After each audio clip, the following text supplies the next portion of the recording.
हम लोग आगे बढ़े अपनी पढ़ाई में। तो लास्ट क्लास में हम लोग शायद कोलिजन के प्रॉब्लम्स डिस्कस कर रहे थे। प्रॉब्लम्स कोलिजन के सारे कॉन्सेप्ट शायद हम लोग सीख लिए थे। कोलिजन के सारे प्रॉब्लम सॉल्व करने के लिए आइनेस कौन कौन से प्रिंसिपल लगाओगे?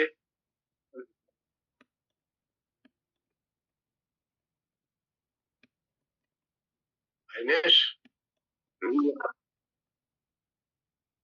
ये सब कोलिजन के प्रॉब्लम सॉल्व करने के लिए कौन कौन से प्रिंसिपल यूज करोगे? एक लीनियर मोमेंटम कंजर्वेशन, दूसरा है कोलिजन पढ़ लिया ना आपने? हाँ सर। तो इसको उसके प्रॉब्लम सॉल्व करने में क्या क्या प्रिंसिपल यूज किया आपने? एक लीनियर मोमेंटम कंजर्वेशन यूज करते हैं। एक इसको बोलते हैं Newton's empirical formula, E equal to V2 minus V1 divided by U1 minus U2, है ना। और तीसरा प्रिंसिपल यूज करते हैं concept of kinetic energy. Perfectly elastic collision में kinetic energy before and after equal होते हैं, बाकी सब दूसरे कोलिजन में काइनेटिक एनर्जी का लॉस होता है। ठीक है, तो अगर इलास्टिक कोलिजन है तो मेरे पास तीन प्रिंसिपल हो जाते हैं। एक लीनियर मोमेंटम कंजर्वेशन, एक न्यूटन्स इंपेरिकल फॉर्मूला, और तीसरा हो जाता है काइनेटिक एनर्जी बिफोर और काइनेटिक एनर्जी आफ्टर।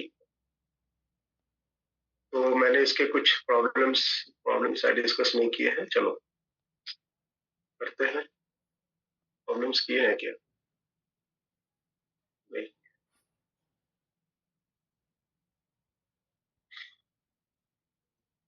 आप लोग सभी कोई कलम कॉपी लेकर फटाफट अटेम्प्ट करना शुरू कर दीजिए।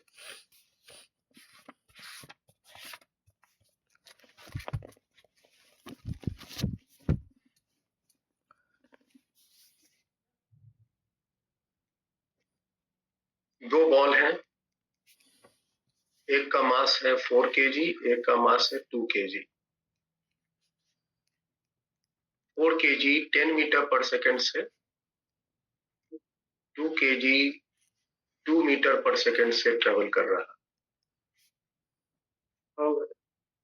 ये आपस में यहाँ कोलाइड किया। परफेक्टली इलास्टिक कोलिजन है। टकराने के बाद इनकी स्पीड्स क्या होंगी बताइए।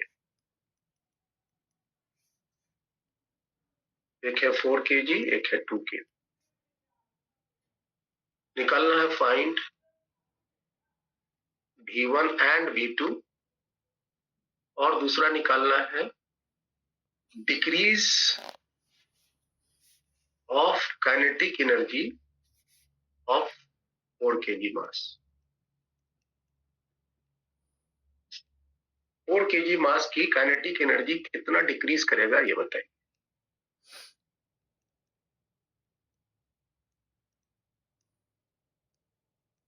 तीसरा बताइए fraction of increase of kinetic energy of 2 kg mass. This is the question.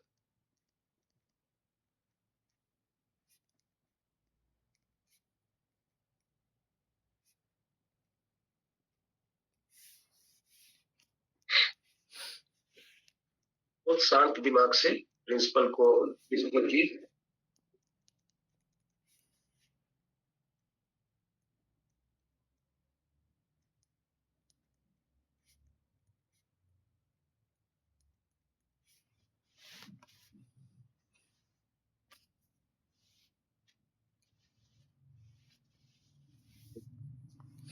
Formula नहीं लगाइए था, प्रिंसिपल लगाइए। फॉर्मूला जनरली याद नहीं रहते, प्रिंसिपल लेकिन याद है।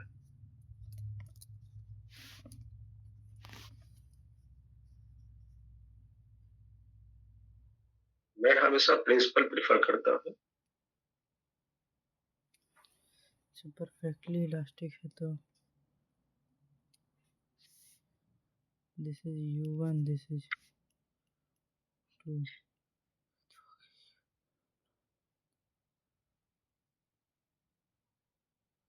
V1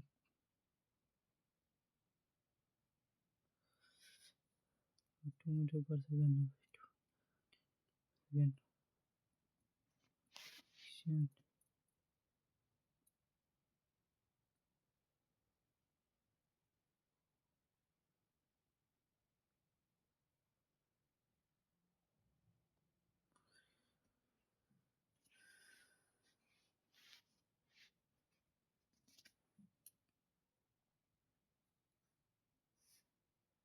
तो बता सकते।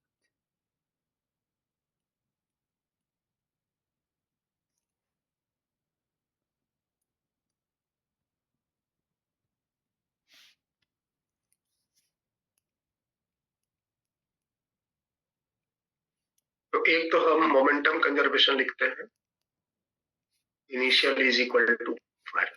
इनिशियल मतलब टकराने से पहले, फाइनल मतलब टकराने के बाद। Recording in progress. Initial momentum इसका हो गया 4 × 10। वैसे आई लिखना चाहिए, इन सभी एक ही डायरेक्शन में है, इसलिए सब में आई आई आई आई आएंगे, तो इसलिए मैं नहीं लिखा। फिर 2 × 2, राइट साइड में 4 × V1 प्लस 2 × V2। इसको थोड़ा सिंप्लीफाई कर लेते हैं, ये कितने हो जाएंगे? 2V1 plus V2 is equal to 22। 22 आएंगे ना विदाउट? 40 और 44 22। इसके बाद कोफिशिएंट ऑफ रेस्टिट्यूशन का फॉर्मूला है VE equal to V2 minus V1 divided by U1 minus U। क्योंकि ये कॉलिजन परफेक्टली इलास्टिक है तो E का मान 1 लिख देंगे। V1 V2 minus V1, U1 देख रहे हैं 10 है और U2 है 2। यहां से दूसरे इक्वेशन आ गए V2 minus V1 equal to 8। ये दो इक्वेशन हो गए। अब इन दो इक्वेशन को हम सिंप्लीफाई करेंगे तो मुझे V1 V2 मिल जाए। तो आप क्या करें सिंप्लीफाई करने में? इक्वेशन 2 में 2 मल्टीप्लाई करके एक इक्वेशन से ऐड कर दीजिए। मतलब कि इसमें 2 मल्टीप्लाई करेंगे तो -2V1 प्लस V2V1 कैंसिल हो जाएंगे और ये हो जाएगा 2V2 plus V2 3V2। Right side में आएंगे 22 प्लस 16, तो V2 की वैल्यू कितनी आ जाएंगी? 8 और ये होंगे 3 डिवाइडेड बाई 3।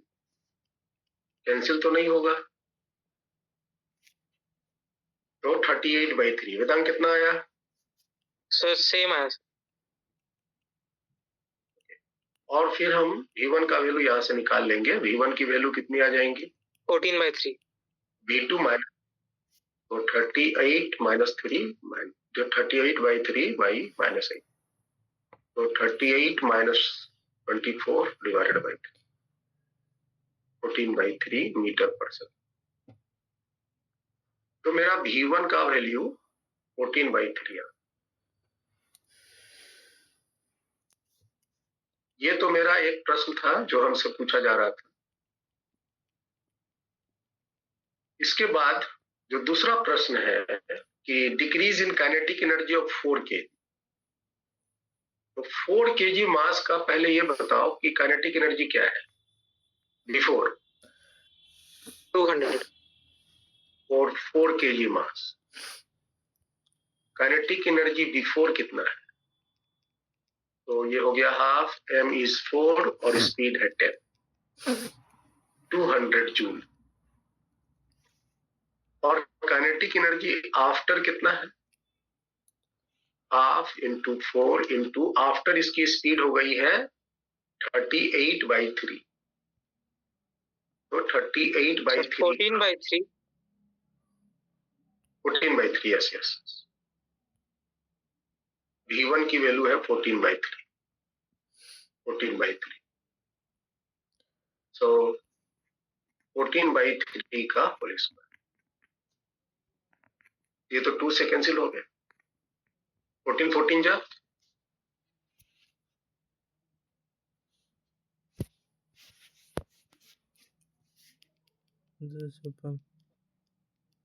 196, इसको 2 मल्टीप्लाई करेंगे तो 392 डिवाइडेड बाई 9,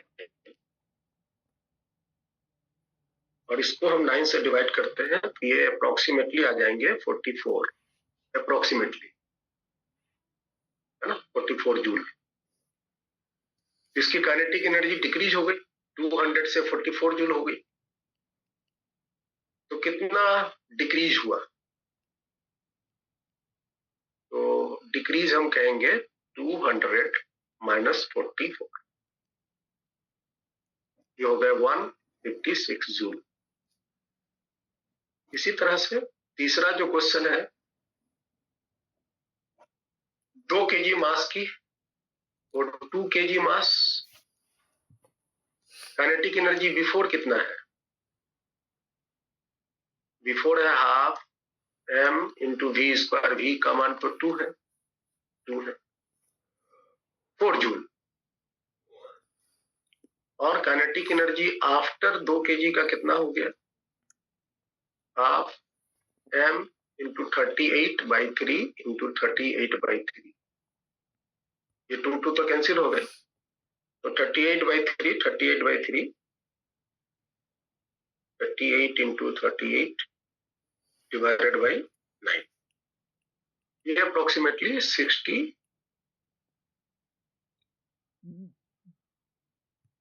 160 के आसपास आया।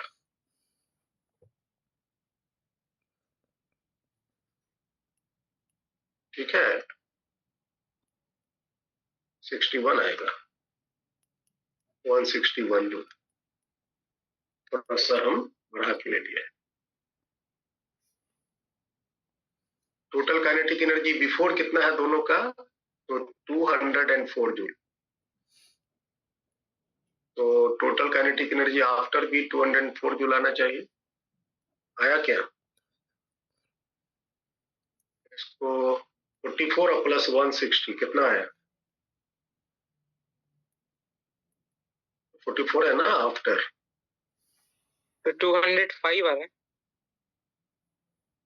104 आना चाहिए, तो इसको हम अप्रोक्सीमेट ले रहे हैं, तो इसको 160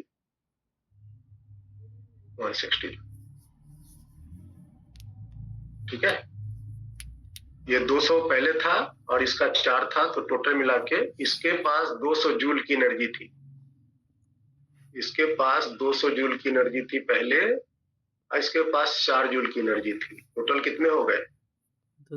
204 जूल। इसके पास काइनेटिक एनर्जी कितनी हुई टकराने के बाद? 44 जूल, और इसके पास हुआ 160 जूल। टोटल मिलके कितने हो गए? 204 जूल मिलने चाहिए। तो दूसरी बॉल की काइनेटिक एनर्जी बढ़ गई, 4 जूल से बढ़ के 160 जूल हो गया। तो कितनी फ्रैक्शन इंक्रीज किया? इंक्रीज कितना हुआ ये बताइए। इंक्रीज हुआ 160 माइनस 4, 154 जूल, 156 जूल। तो फ्रैक्शन इंक्रीज कैसे निकालेंगे बताओ? सो डिवाइड बाय ओरिजिनल, तो 156 डिवाइडेड बाय ओरिजिनल, ओरिजिनल कितना है? 4 इंटू 100 परसेंटेज में आ जाए, फ्रैक्शन परसेंटेज में आ जाए। तो 156 डिवाइडेड बाई 4 इंटू 100, 3900। 3900%। कितनी परसेंट इंक्रीज इसकी हो जाएगी?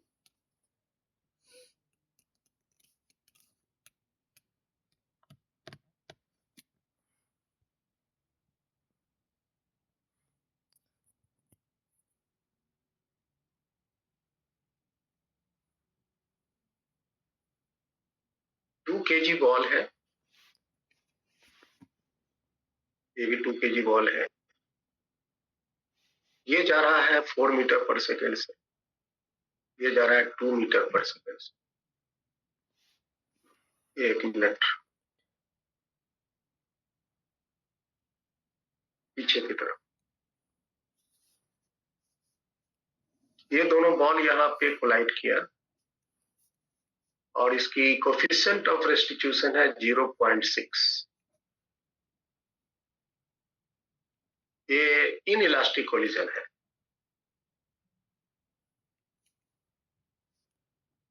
इसकी स्पीड है v1, इसकी स्पीड है v2। Find v1 and v2। बताइए।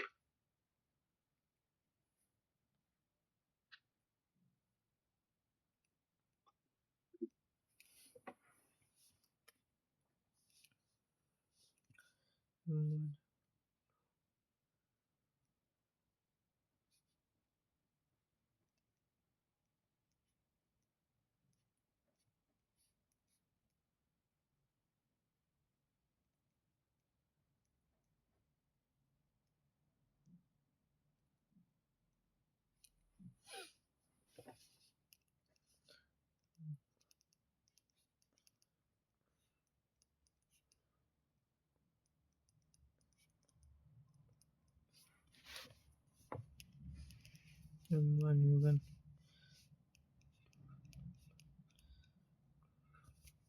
ये सारे बेसिक क्वेश्चंस हैं जिसको आपको करने आना ही चाहिए।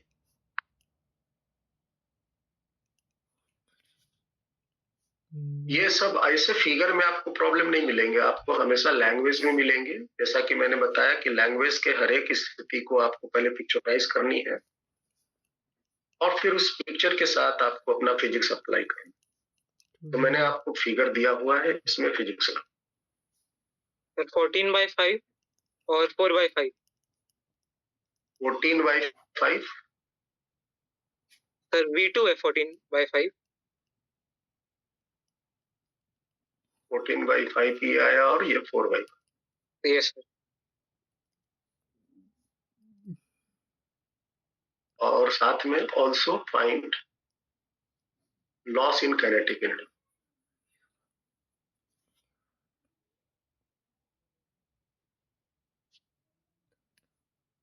तो वेदांग आप क्या फॉर्मूला लगाए, प्रिंसिपल लगाए? सर मोमेंटम कंजर्व करा और एम्पिरिकल फॉर्मूला लगा दिया। गुड। तो देखो मोमेंटम लगा रहे हैं, mass into velocity. Mass into velocity. यहाँ माइनस लिखे थे। Yes sir. 2 into v1 plus 2 into v2। m1 v1 plus m2 v2। v2 चूंकि डायरेक्शन अपोजिट है तो minus v2। Mass into velocity 2 into v1 plus mass into velocity 2 into। Left side में हो गए 8 - 4 4। तो v1 plus v2 is equal to 2। This is equation हो गई। E की वैल्यू है 0.6। v2 minus v1 divided by u1 minus u2, that is 4 minus minus। Vedang यहाँ -2 लिखे थे। हाँ सर -2 लिखा था, जो 4/5 आया ना sir. v2 minus v1 is equal to, ये हो गया सर ये 4/5 है। ये सर उल्टे डायरेक्शन में होगा। नहीं समझे? सर -4/5 आएगा आंसर v1। Okay minus. ठीक है, अभी कैलकुलेट तो कर ही रहे हैं, निकल जाएंगे। तो नीचे कितना आ गया? 6 आ गया। ये हो गए 3.6। 3.6 हो गया ना। v2 minus v1 नीचे 6 आ गए। 4 minus minus यस सर। 6।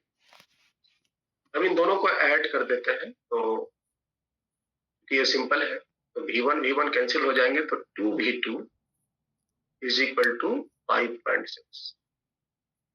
सो v2 की वैल्यू हो गई 2.8 मीटर पर सेकेंड।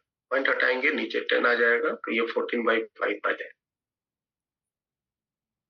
ओके, और V2 की वैल्यू को किसी एक में प्लेस कर दो तो आपको V1 आ जाएगा। तो V1 कितने आएंगे? V2 की वैल्यू हो गई 2.8 माइनस 3.6, घटाएंगे तो क्या आएगा? 0.8।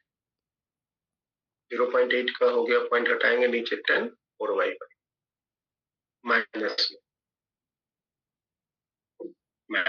में। माइनस का मतलब हुआ कि टकराने के बाद जो ये बॉल है, ये बॉल पीछे जाएगा, और इसकी वैल्यू पॉजिटिव आया तो इसका मतलब ये आगे जाएगा।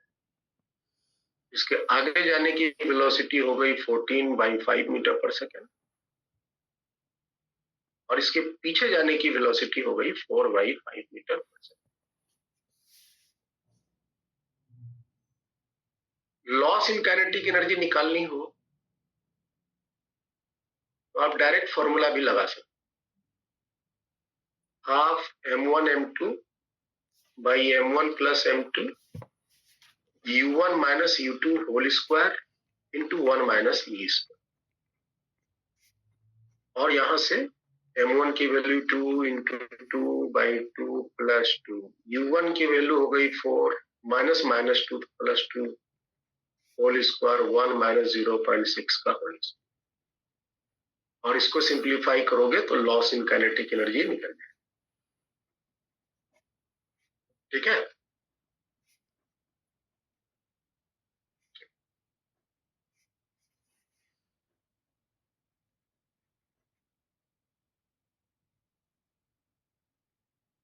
अब आइए थोड़ा सिचुएशन बेस्ड करते हैं।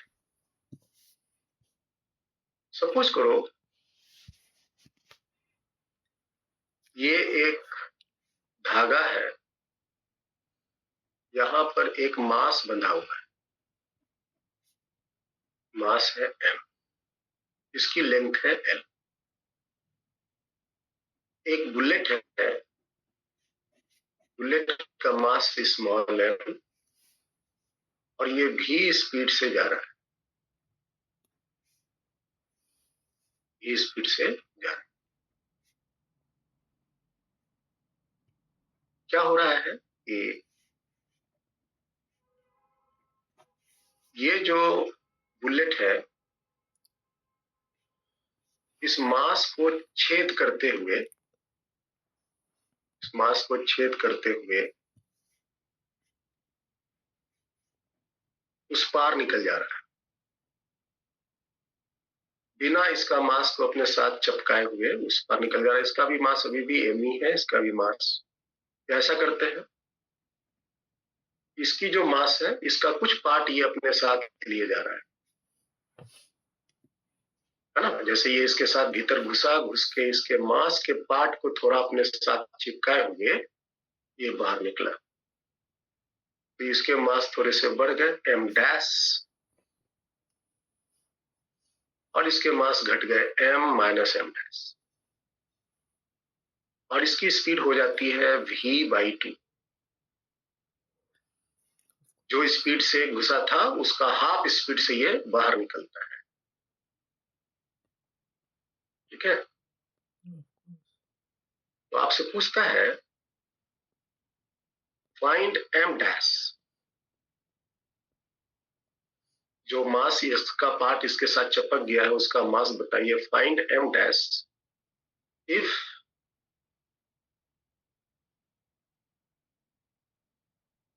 ब्लॉक है ना, remaining block, if remaining part of block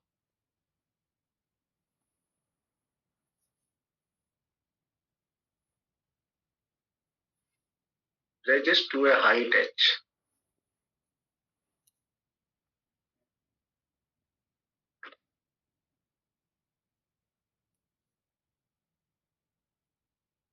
question समझ में आया? Yes sir. आइनेस, क्वेश्चन समझ में आया? हाँ सर।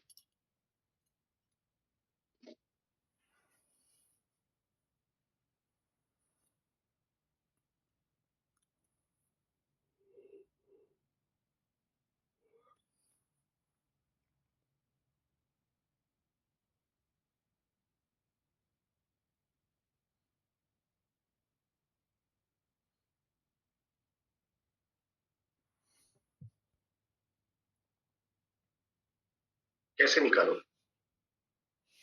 सर वो एच हाइट तक गया है तो सर मतलब उसके पास कोई स्पीड भी है क्या? नहीं, एच हाइट तक ही उठता है, resist to a height h, मतलब एच हाइट उठने के बाद वो रुक जाता है।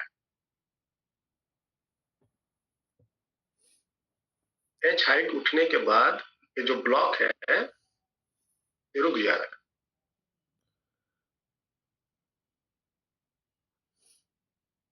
ये तो बुलेट इधर से निकल गया और ये इधर क्या किया, ये एच हाइट उठा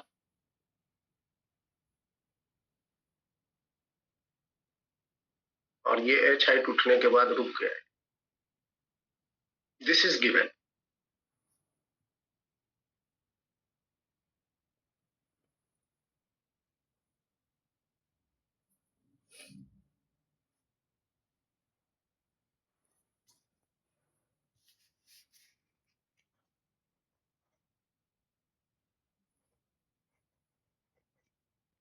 तो आप पहले ये निकालो कि ये एच हाइट उठने के लिए इसको क्या स्पीड चाहिए, क्या ये निकाल सकते हो?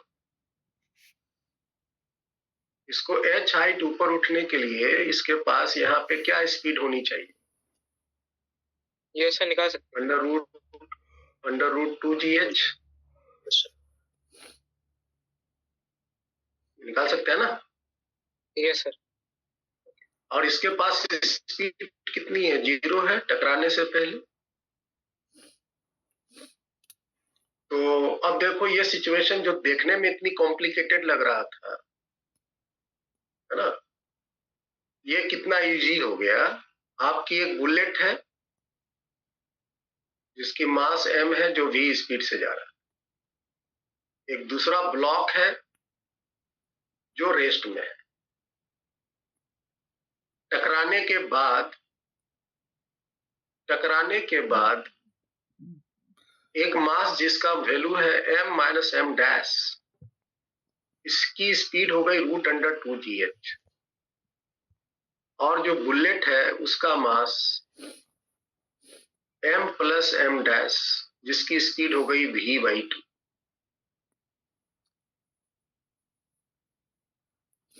ये हुआ बिफोर द कोलिजन, ये हुआ आफ्टर। इस कोलिजन को तुम क्या कहोगे वेदांत? इलास्टिक, इनइलास्टिक, परफेक्टली इनइलास्टिक, क्या कहोगे?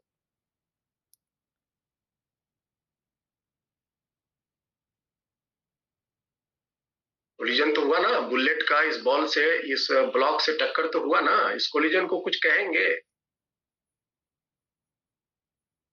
सर इलास्टिक नहीं है, इनइलास्टिक भी नहीं है। इलास्टिक भी नहीं है, इनइलास्टिक भी नहीं। तो मतलब क्या हम इस केस में वो जो कोफिशिएंट ऑफ रेस्टिट्यूशन वाला फॉर्मूला है वो लगा सकते हैं? नहीं सर। नहीं लगा सकते। तो इस केस में मोमेंटम लगा सकते हैं कि नहीं? लगा सकते हैं। मोमेंट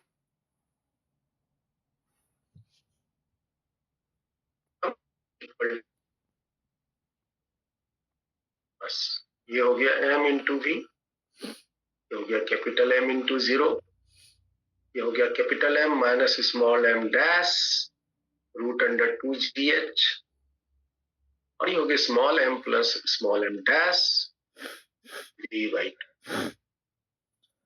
और यहां से हम m डैश की वैल्यू कैलकुलेट करें, v की वैल्यू आपको दी हुई है।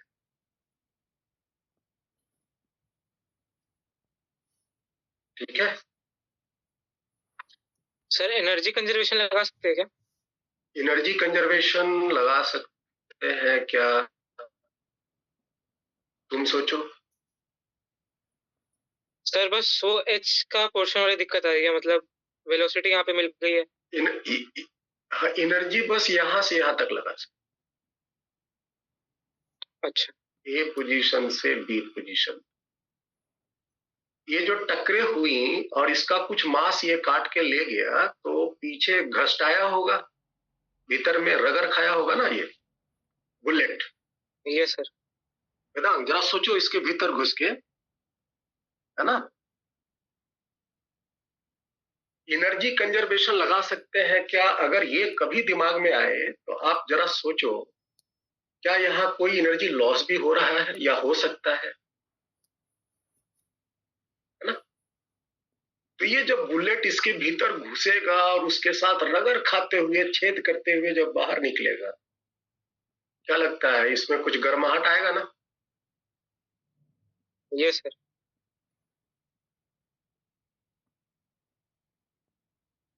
और ये जब गर्म होगा तो इसकी एनर्जी लॉस हुई हाँ सर। ना? तो यहाँ आप एनर्जी कंजर्व नहीं कर सकते इस पर्टिकुलर स्टेट। ठीक है, यहाँ पे हम मोमेंटम कंजर्व कर सकते हैं और मोमेंटम के साथ आप इसका क्या सॉल्व कर सकते हो? हाँ सर कर लेंगे। आगे बढ़ते हैं। एक सिंपल सिचुएशन दे रहे हैं, उसको सिंप्लीफाई।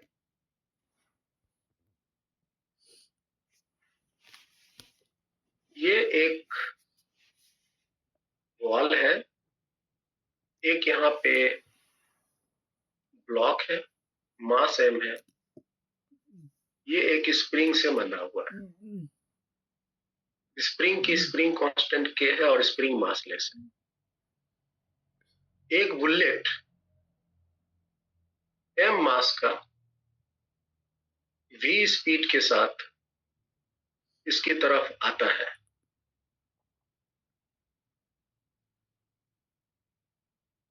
ठीक है, इसकी तरफ आता है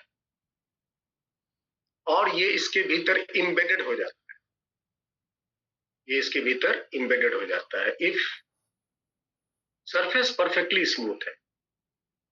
सरफेस रफ भी हो सकता है, लेकिन इस पर्टिकुलर स्टेट में surface perfectly smooth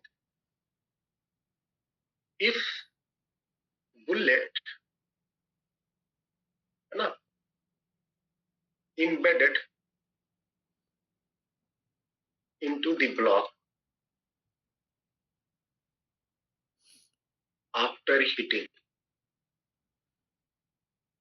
it, find the block plus bullet। जब इसके भीतर आ जाएगा तो दोनों साथ हो लेंगे। find the block plus bullet speed when the compression in spring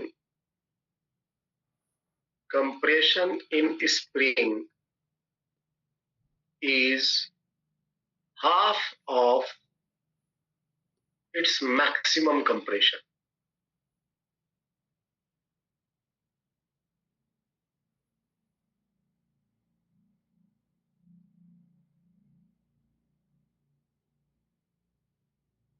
जो इस ब्लॉक में, इस स्प्रिंग में मैक्सिमम कंप्रेशन होता, उसका हाफ कंप्रेशन जब होता हो उस समय स्पीड क्या हो?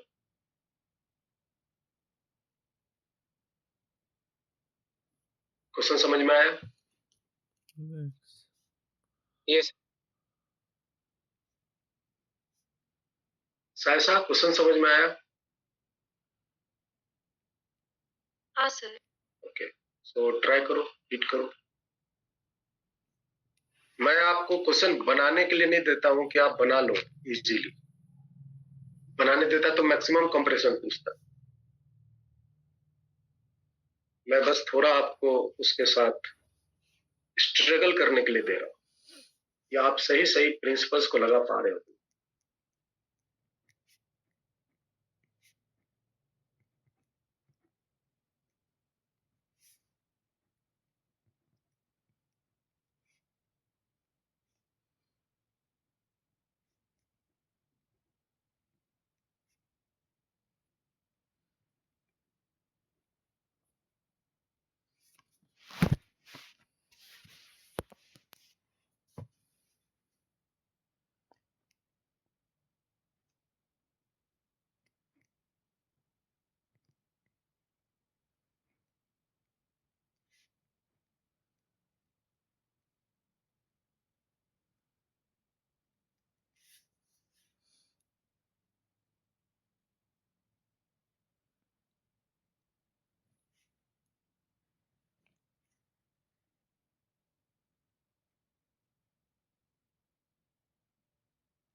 करेगा और उसके भीतर एम्बेडेड हो जाएगा, तो इसके पास स्पीड कितना हो जाए।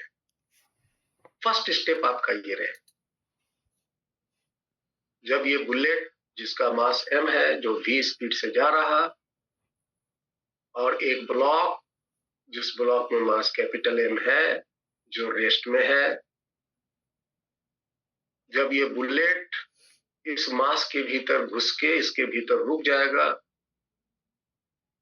इसकी वैल्यू हो जाएंगे m प्लस स्मॉल m। इस पूरे सिस्टम की स्पीड क्या होगी ये आपको निकालना। पहला ही, ये टकराने के बाद, इस घुसने के बाद इसकी स्पीड क्या बनाते हैं। अभी स्प्रिंग की बात नहीं है, स्प्रिंग में कोई कंप्रेशन वगैरह नहीं है। अगर मान लो कि स्प्रिंग नहीं लगा रहता और ये बुलेट जाकर के इस मास से टकराता और भीतर घुस जाता, तो उसके पास स्पीड क्या बनती, दैट इज द क्वेश्चन। तो ये कैसे निकालेंगे, तो मोमेंटम लगा दें। तो यहां मोमेंटम लगा दीजिए, m into v, m into 0, m plus m into v c. इसको हमने स्पीड दे दिया pc, combined speed, that is mv divided by m plus small. ये स्पीड आ गया। अब नेक्स्ट स्टेप में ये जो कंबाइंड मास बना बुलेट के साथ, जो स्प्रिंग के साथ कनेक्ट है, जिसके पास एक स्पीड vc आई, वो अब इस स्पीड के साथ चलेगा, चलते जाएगा। स्प्रिंग दबेगा तो स्प्रिंग फोर्स पीछे की तरफ लगाएगा। जैसे ये ब्लॉक आगे बढ़ेगा तो स्प्रिंग कंप्रेस होगा तो स्प्रिंग फोर्स पीछे लगेगा, जिसके कारण इसकी स्पीड स्लो होती जाएंगी और एक समय ये ब्लॉक रुक जाएगा। रुक जाना ये साबित करेगा कि ये स्प्रिंग की मैक्सिमम कंप्रेशन हो चुकी है। तो मैक्सिमम कंप्रेशन के केस में ब्लॉक की स्पीड 0 हो जानी चाहिए। अगर हम मैक्सिमम कंप्रेशन निकालना चाहें तो मैक्सिमम कंप्रेशन में ब्लॉक और बुलेट सिस्टम, इसको मैक्सिमम कंप्रेस करके ये रुक जाए, और अभी की स्थिति में इसमें मैक्सिमम कंप्रेशन, और उस मैक्सिमम कंप्रेशन को हम x मैक्स मान लेते हैं। तो इसकी मैक्सिमम कंप्रेशन कैसे निकालोगे, यहाँ पे एनर्जी कंजर्वेशन यूज कर लेंगे। आप एनर्जी लगा दीजिए, चला A से पहुंचा B। यहां आप एनर्जी लगाइए, इनिशियल की कितनी एनर्जी है, और यहां पर कौन एनर्जी लगाएंगे, मैकेनिकल एनर्जी A पोजीशन की और mechanical energy B position. A की काइनेटिक बोलिए half m plus m vc square, और स्प्रिंग में तो कोई एनर्जी है नहीं, तो हाफ kx स्क्वायर। और इसी को हम अगर रेफरेंस मान के चले, है ना, जो सरफेस है उसको रेफरेंस मान के चले, तो mgh 0 हो जाएगा, m plus m into c into h 0। ये हो गया इनिशियल की काइनेटिक एनर्जी, ये जो पहला स्थिति है। दूसरी स्थिति का लिखिए, half m plus m 0 square, क्योंकि इसकी स्पीड 0 हो गई। स्प्रिंग का half k into x max का स्क्वायर, और पोटेंशियल एनर्जी तो अभी भी 0 ही है, क्योंकि वो अभी भी सरफेस है ना। ये लिखना जरूरी नहीं है, लेकिन काइनेटिक एनर्जी में, मैकेनिकल एनर्जी में kinetic plus potential, total kinetic total potential लिखते हैं, तो कोई छूट न जाए, इसलिए मैंने सबको लिख दिया। अब आप इसको थोड़ा सिंप्लीफाई करो तो आपको मैक्सिमम कंप्रेशन निकलेंगे। vc का स्क्वायर मैंने ऊपर निकाला है, आप यहाँ प्लेस करो, m square v square by m plus m का होल स्क्वायर। बाकी सब तो ये जीरो है, ये जीरो है, ये जीरो है, ये भी जीरो है, यहाँ हो जाएंगे हाफ ये x मैक्स। तो हाफ थे, ये हाफ कैंसिल हो जाएंगे, ये m प्लस m से ये कैंसिल हो जाएंगे, ये नीचे आ जाएंगे। तो x का जो मैक्सिमम कंप्रेशन हुआ स्प्रिंग में, that is equal to root under m square v square divided by ये रहेगा ना m प्लस m, ये किधर रहेगा नीचे k स्क्वायर। ठीक है बेटा, ये स्क्वायर नहीं रहेगा सर। भीतर ले गए रूट के अंदर, अच्छा yes sir, yes sir. Root के बाहर जगह नहीं दिख रहा था तो हम अंदर डाल दिए। समझ आया? कुछ छोटा तो नहीं? नहीं सर। ये मैक्सिमम कंप्रेशन है। लेकिन आपसे प्रश्न क्या पूछ रहा है? आपसे पूछ रहा है मैक्सिमम कंप्रेशन का जब हाफ होगा, मतलब जब ये यहां से चल के जब रास्ते में पहुंचेगा, यहां पर जब पहुंचेगा, जब उसकी मैक्सिमम कंप्रेशन की हाफ स्थिति होगी, यहां पर कुछ स्पीड होगा ना, यहां पर कुछ स्पीड होगा ना। यस ये तो मैक्सिमम कंप्रेशन। इसका आप एक डायग्राम सिचुएशन हम इसको शो कर रहे हैं। ये वाली स्थिति इनिशियल की स्थिति है, ये वाली स्थिति इनिशियल की है, और दूसरी स्थिति ये है जब ये कहीं यहां रास्ते में है और इसमें कंप्रेशन तो हुआ है, लेकिन इसमें जो कंप्रेशन है x, वो x मैक्सिमम का हाफ है। वहां पर इसकी स्पीड क्या है ये निकाल, ये हम लोग के प्रॉब्लम का डिमांड है। कैसे निकालेंगे? फिर एनर्जी लगा दें, यस फिर एनर्जी लगा दीजिए। तो मैकेनिकल एनर्जी ए का बराबर मैकेनिकल एनर्जी सी का, ना मोमेंटम एनर्जी, यही सब काम कर रहे हैं। तो यहाँ की काइनेटिक बताइए, half m plus m v c square, potential इसका जीरो है और इस ग्रेविटेशन भी जीरो है।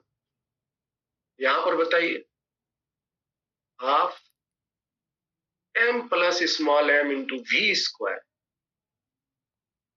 और अभी स्प्रिंग में कंप्रेशन है तो half k into x maximum by half का होल स्क्वायर, और एक्स मैक्सिमम का वैल्यू हम यहाँ निकाल के रखें।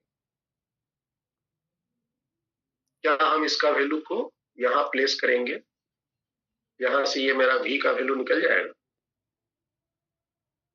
Yes sir.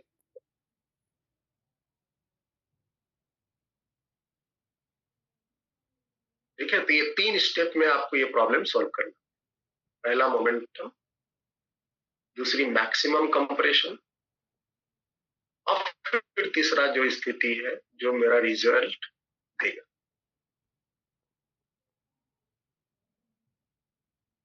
तो ये आप अपना कैलकुलेट करें। इजी है, बस x का मैक्सिमम वैल्यू निकाल के यहां से प्लेस करनी है, सिंप्लीफाई करके v की वैल्यू कर लोगे। आगे बढ़े।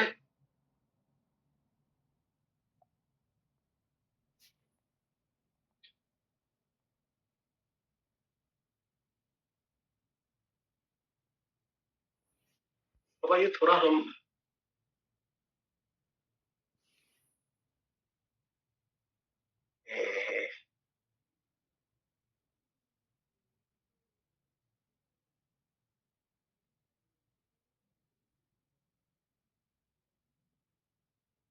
देखो ध्यान से,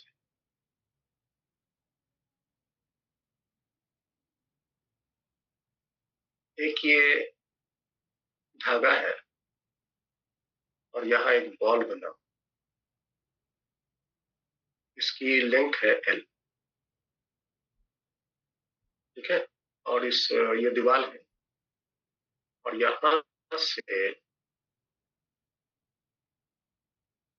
L/2 नीचे ये एक कील ठोका हुआ है, दिस इज एक क्या बोलते हैं नेल ठोका हुआ, और ये एंगल थीटा है, ठीक है। क्या होगा अगर हम यहां से इसको रिलीज करेंगे तो क्या होगा, जरा सोचो। ये पहले धागा सीधा होगा, बॉल यहां पहुंचेगा, बॉल का मास m ले ले, और ये नेल के साथ यहाँ पे सट जाएगा। इस जगह पर कुछ स्पीड आएगा, यहाँ से छोड़ेंगे तो,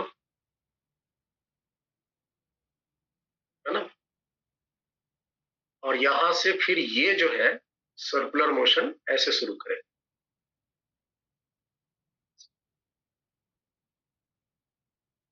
ये सर्कुलर मोशन ऐसे शुरू करें, ये नेल ऐसा हो जाए, मतलब ये जो बॉल है ऐसे मूव करे।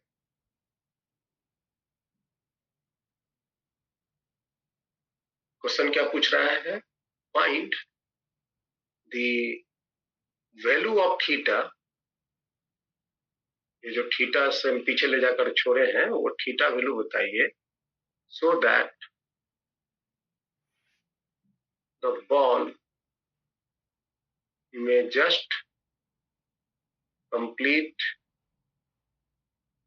वन रेवोल्यूशन, बस जस्ट कंप्लीट द सर्किल,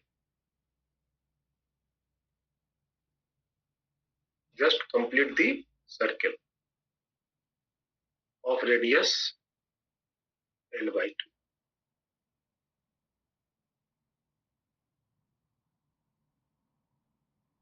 बताइए कैसे बना।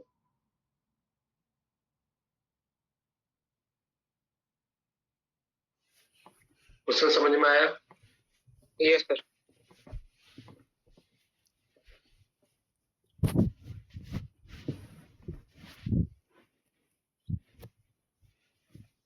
कितनी थीटा एंगल पीछे ले जाकर हम छोड़ेंगे, नेल से टकराने के बाद जो उसका सर्कुलर मोशन का रेडियस बन जाएगा L/2,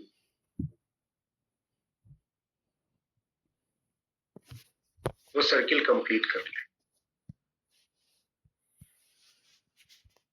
हाइनेस क्लियर है? क्वेश्चन समझ में आ रहा है? ये सर समझ गया क्वेश्चन। ये सारी सिचुएशन आपको लैंग्वेज में मिलेंगी, मैं बस उस सिचुएशन को सॉल्व करने सिखा रहा हूं कि कैसे कैसे हम सॉल्व करें। तो देखो, ये बात तो तय है कि यहां से इसको सर्कल कंप्लीट करने के लिए यहां पर स्पीड रूट अंडर कितनी होनी चाहिए मिनिमम?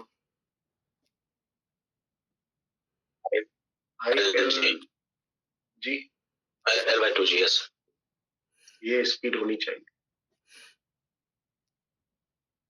ये बात तो क्लियर है। अब देखो ये प्रॉब्लम सॉल्व हो गया, जो देखने में लग रहा था कॉम्प्लिकेटेड, ये सॉल्व हो गया।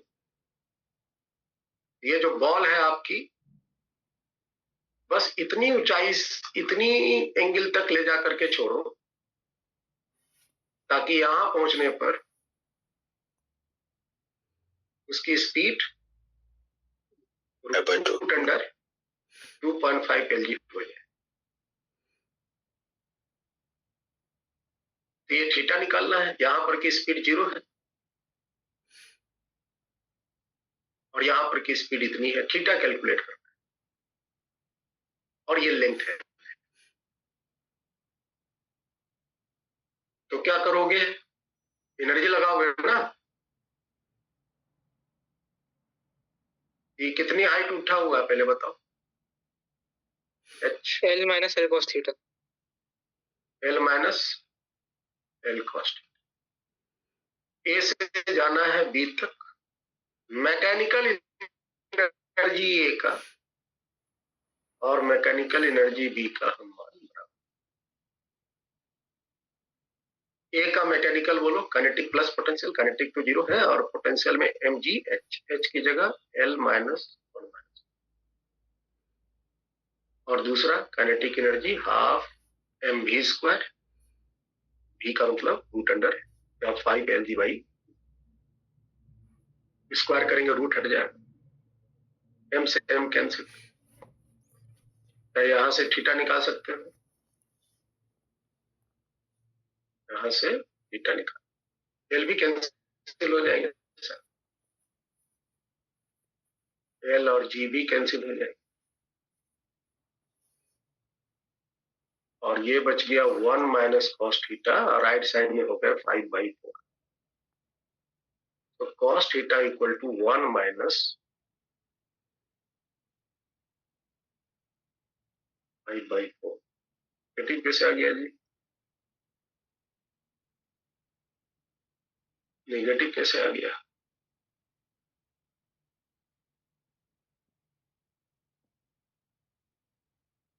सर थीटा तो फिर सर वो हो जाएगा ना, पॉजिटिव ही हो जाएगा। नहीं, ये नेगेटिव आना मतलब क्या बता रहा है? ये -1/4 हो गया ना?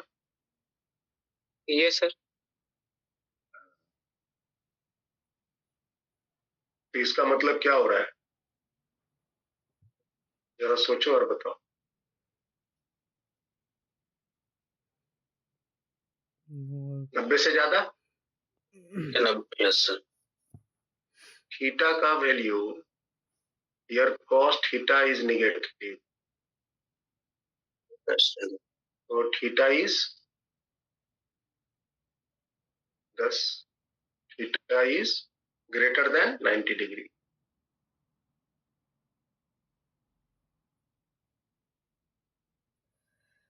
बस theta is greater than 90 degree, समझ में आ रहा है?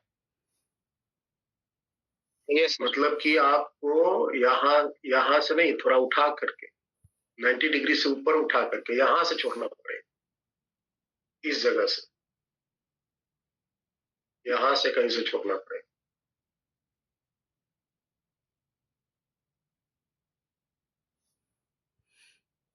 यहां से कहीं से छोड़ना पड़ेगा, समझ में आया? ये एंगल थीटा 90 से बड़ा होना।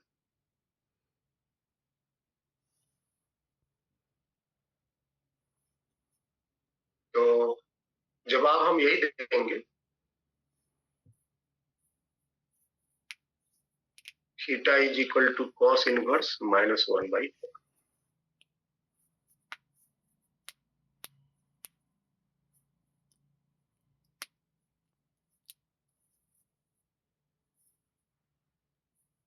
अगर आपको ये वाली एंगल निकालनी है, ये वाली एंगल कितनी हो जानी है? अल्फा,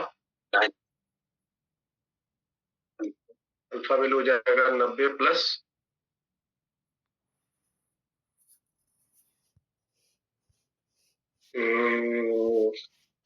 माइनस है ना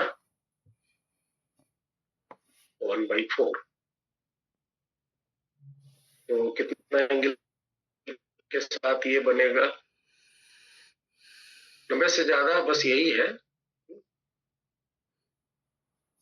कॉस इनवर्स 1/4 का वैल्यू कितना आता है?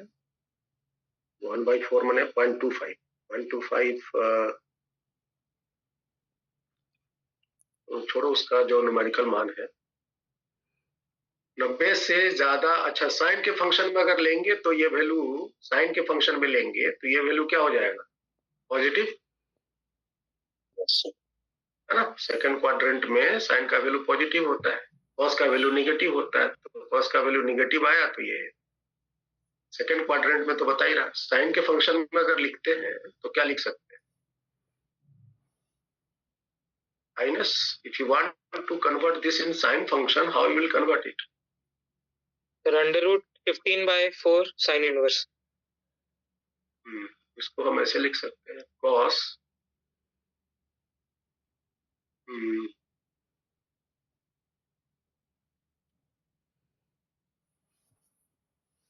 साइन थीटा माइनस 90 बराबर माइनस कॉस थीटा होता है, होता है ना? Yes sir.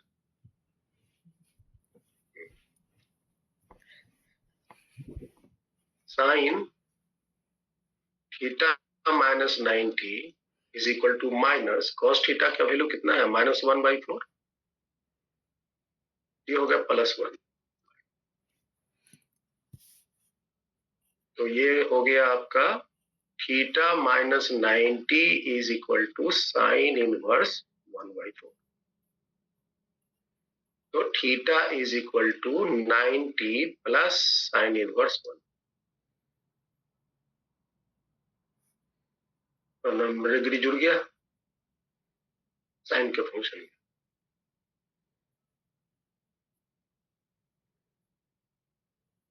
ये मालूम है ना, sine minus theta minus sine theta होता है वेदांत। हाँ सर पता है। तो साइन 90 माइनस थीटा करेंगे तो वो कॉस थीटा हो, और साइन थीटा माइनस 90 करेंगे तो माइनस कॉस तो वो माइनस कॉस थीटा, क्योंकि साइन को बाहर निकाल लिया। तो इस तरह से हम चीज को कन्वर्ट एडजस्ट करते हैं। हो सकता है 90 की जगह पे आंसर में π/2 हो तो π/2 भी बोल सकते, π/2 प्लस साइन इनवर्स। चलो एक हम कोलिजन लेते हैं। ये हुआ धागा का कील के साथ कोलिजन। एक सिचुएशन लो, ध्यान से समझो।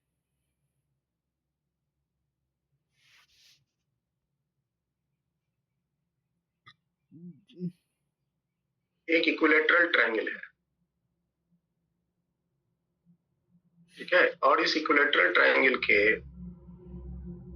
कॉर्नर्स में 3 बॉल है।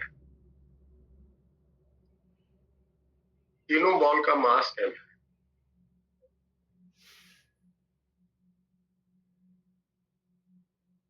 तीनों बॉल का मास है। तीनों इस इक्विलेटरल ट्रायंगल के एंगुलर बाइसेक्टर के साथ v स्पीड से ये चल रहा है।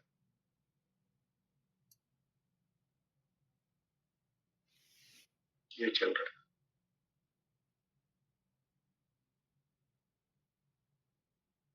है ना? ये पूरा 60 डिग्री है तो ये 30 डिग्री है, ये भी 30 डिग्री है, ये भी 30 डिग्री है। और ये तीनों गया, ये गया, और ये इस तरह से गया।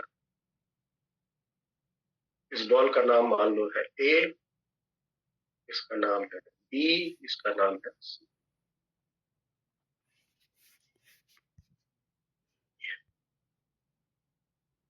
तीनों की स्पीड सेम है, तीनों की स्पीड सेम है।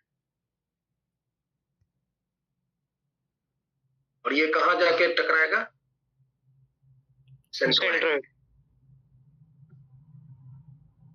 If balls collide at centroid, just after collision, collision के जस्ट बाद B comes to rest। जो बॉल B है वो रेस्ट में आ जाता है। A retrace its path। ये जो है अपना पाथ को रिट्रेस कर लेता, मतलब टकरा करके उसी पाथ से लौट जाता है। Find the velocity of C just after collision.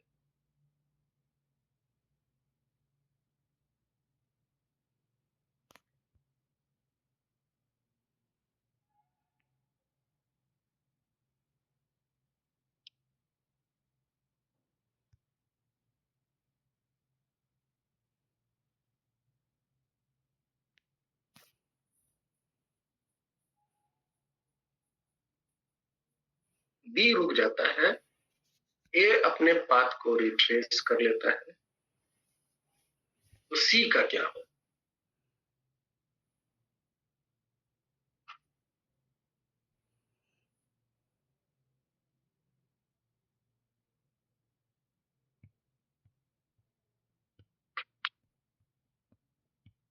सी की वेलोसिटी क्या होगी ये निकालिए।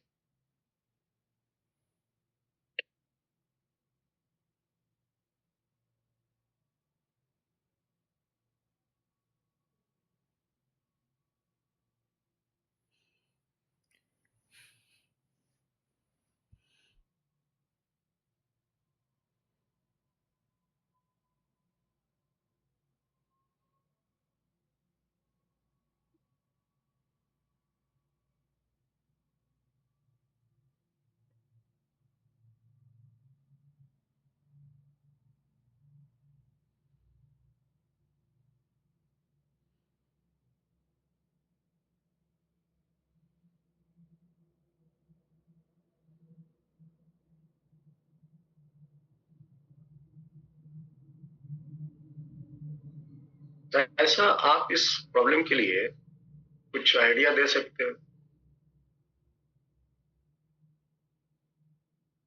बस मैं आइडिया पूछ रहा हूँ, कैसे सॉल्व करेंगे, क्या अप्रोच है?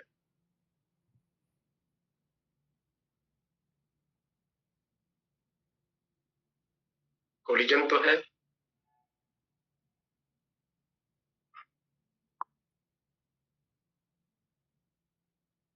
कोलिजन है ना?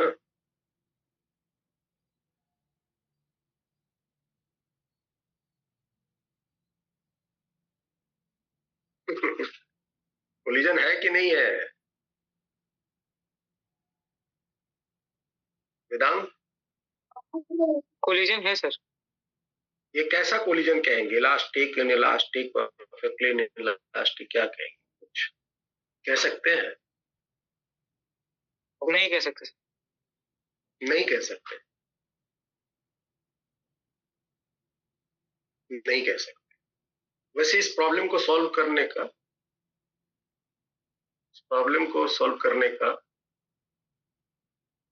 नहीं, आपकी आवाज नहीं आई बेटा शायद सर।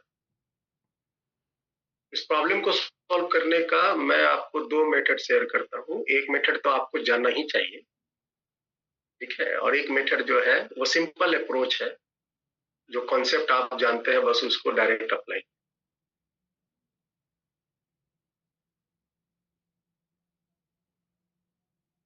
पहले बात ये बताओ कि मोमेंटम कंजर्व होगा कि नहीं? होगा सर। तो बताओ इस सिस्टम की इनिशियल लीनियर मोमेंटम क्या है?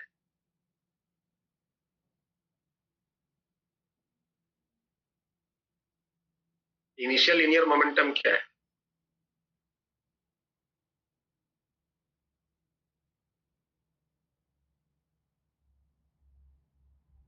जीरो। जीरो है। इतना देर लग रहा है बोलने में? इतना देर नहीं लगना चाहिए। आपको पता होना चाहिए, अगर दो वेक्टर इक्वल अपोजिट हो, दो वेक्टर अगर इक्वल एंड अपोजिट हो, जैसे दो वेलोसिटी, दो मोमेंटम, दो फोर्स इक्वल एंड अपोजिट हो, तो रिजल्टेंट जीरो। तीन वेक्टर अगर इक्वल हो और आपस में तीनों के बीच का एंगल अगर इक्वल बन रहा हो, तीन वेक्टर अगर इक्वल मैग्नीट्यूड के हो और आपस में तीनों के बीच का एंगल इक्वल बन रहा हो, तो रिजल्टेंट जीरो। पांच वेक्टर हो, पांचों के मैग्नीट्यूड सेम हो और पांचों के बीच का एंगल इक्वल बन रहा हो, तो रिजल्टेंट जीरो होता है ना? यहां देखो ध्यान से, इस पर्टिकुलर स्थिति में देखो ध्यान से, इस बॉल का, बी बॉल का इस डायरेक्शन में इनिशियल मोमेंटम है एम भी, ये बी बॉल का हुआ। ए बॉल का इनिशियल मोमेंटम नीचे है, एम बी, और सी बॉल का इनिशियल लीनियर मोमेंटम इधर है एम बी। क्या तीनों के बीच का एंगल 120 है? अरे बोलो भाई। Yes sir. तो इनिशियल लीनियर मोमेंटम, क्योंकि तीनों मोमेंटम के मैग्नीट्यूड इक्वल हैं और आपस में तीनों के बीच का एंगल भी इक्वल है, इसलिए कैलकुलेट भी करोगे तो रिजल्टेंट जीरो ही है, रिजल्टेंट जीरो ही है। तो इनिशियल अगर मोमेंटम जीरो है तो आफ्टर भी जीरो होना चाहिए, क्योंकि मोमेंटम को तो कंजर्व रहना है। अगर इनिशियल जीरो है तो आफ्टर भी जीरो होना चाहिए, क्योंकि मोमेंटम को कंजर्व्ड होना। अब जो ये बॉल बी है टकराने के बाद रुक गया, चलो ठीक है ये रुक गया। बॉल ए है जो टकराने के बाद अपना पाथ को रिट्रेस कर, ये तो रुक गया, ये तो रुक गया, ये ए बी जो है वो रुक गया, और ए जो है अपने पाथ को रिट्रेस कर लिया। तो सी को किधर चलना चाहिए ताकि मोमेंटम जीरो हो जाए? नीचे। तो सी को एग्जैक्टली ए के अपोजिट चलना चाहिए, यस सर। और वही स्पीड से चलना चाहिए कि मास सेम है ना, तभी ना मोमेंटम जीरो होगा। Yes sir. After the collision. Vedant समझ में आ रहा है? Yes sir. Initial momentum zero है तो फाइनल भी जीरो होने के लिए, है ना, the momentum, the final momentum must be zero, must be zero, hence C should move just opposite to A। C जो है A के अपोजिट चलना चाहिए with same speed.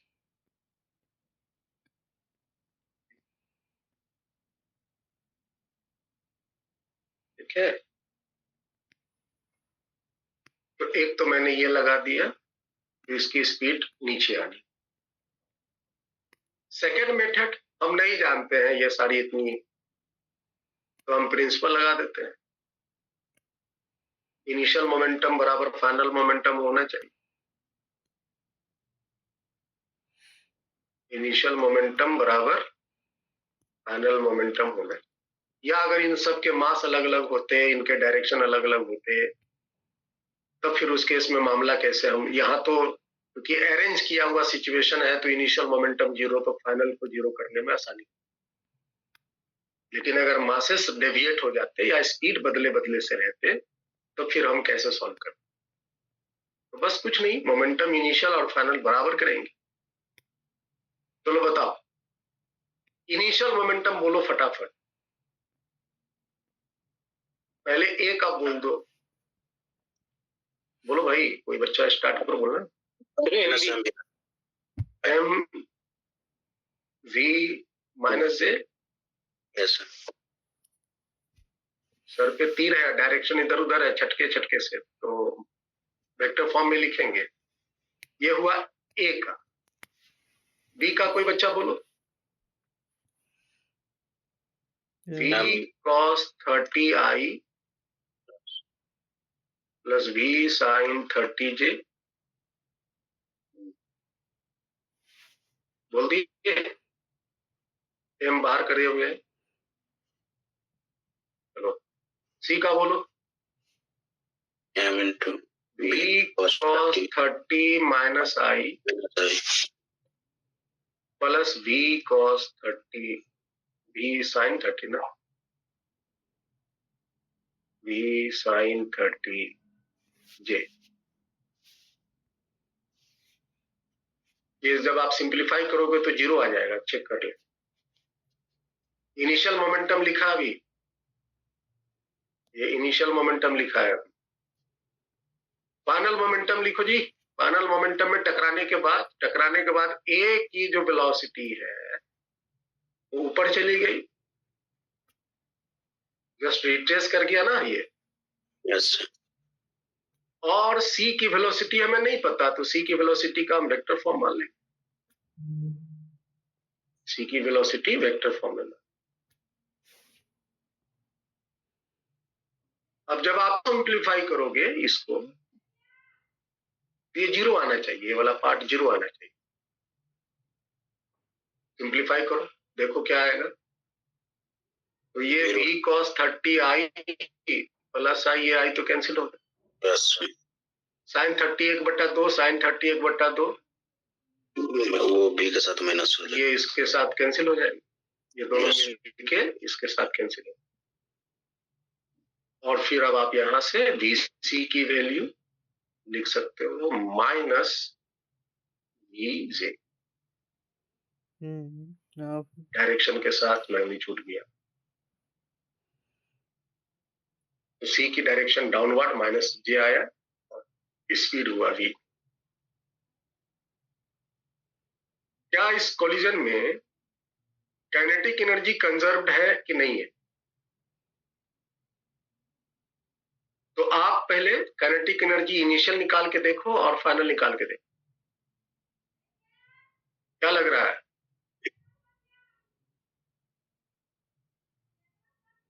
Initial kinetic energy बताओ तो,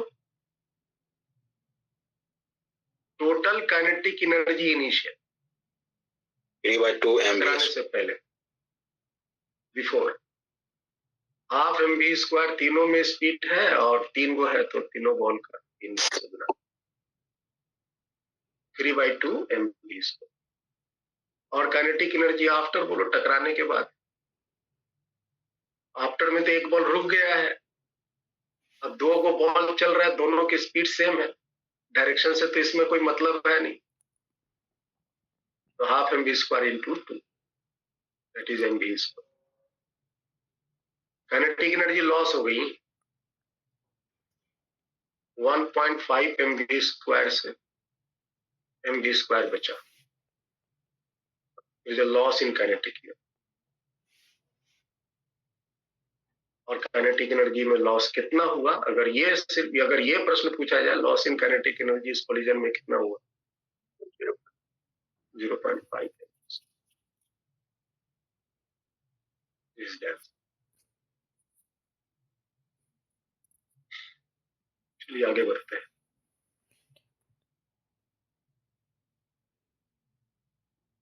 अब थोड़ा ध्यान से समझो ऑब्लिक कोलिजन है।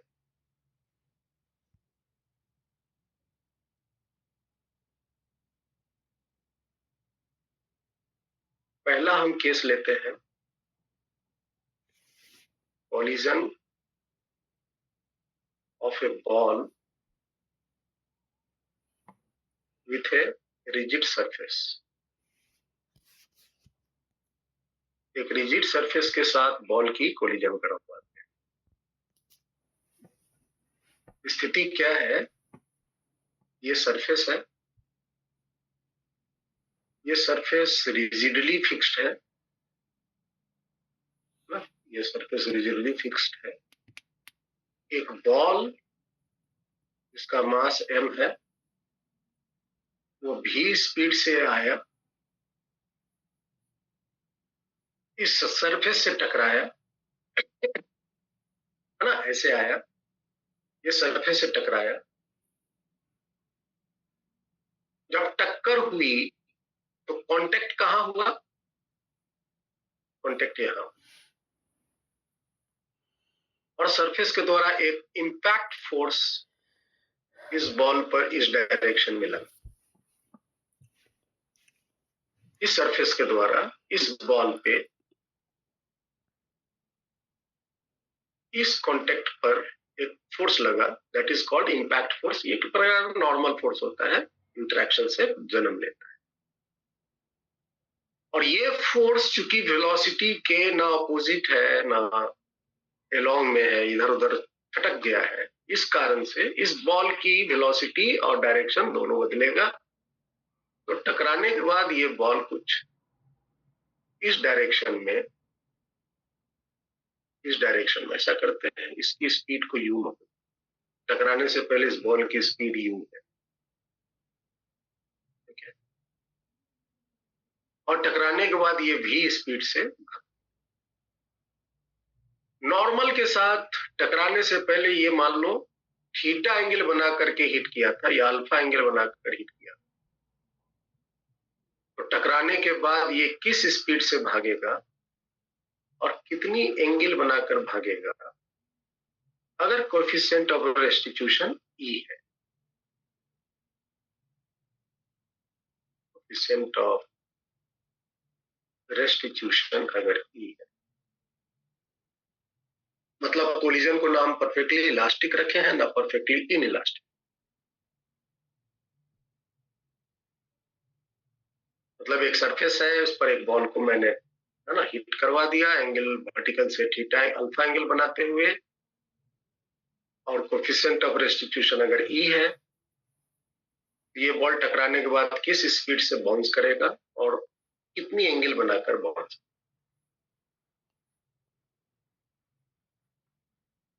To find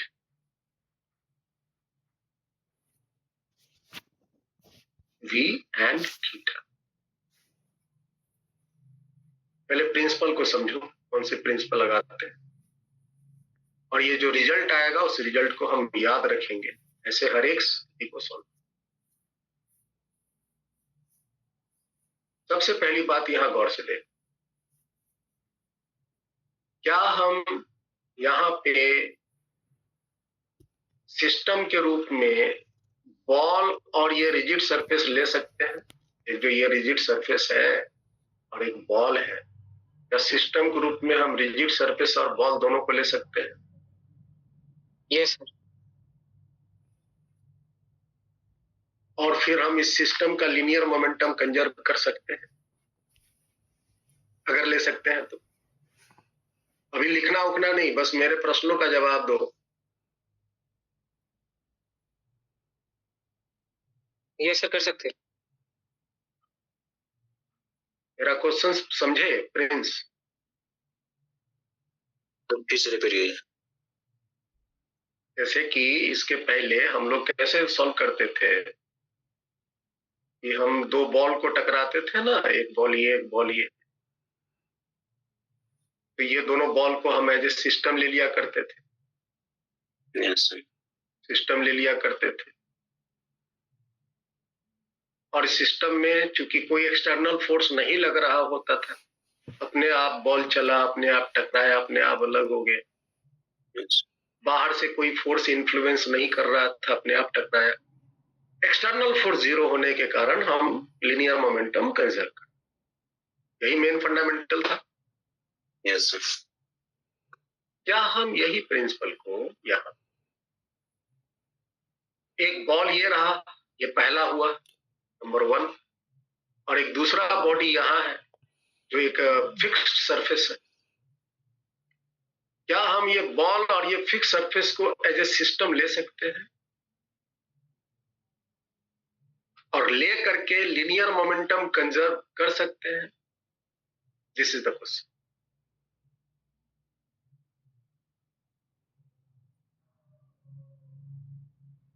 as a system लेकर लिनियर मोमेंटम कंजर्व कर सकते हैं।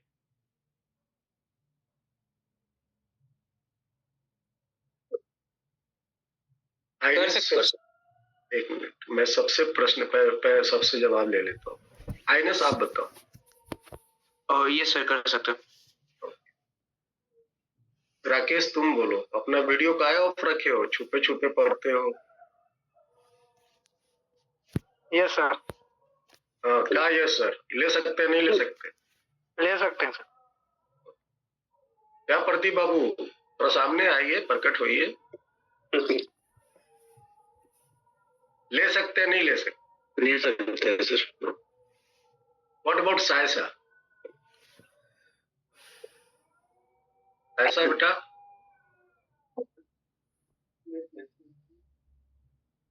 आपकी आवाज पता नहीं क्यों नहीं आती है। अनन्या बेटा बताओ, ले सकते नहीं ले सकते?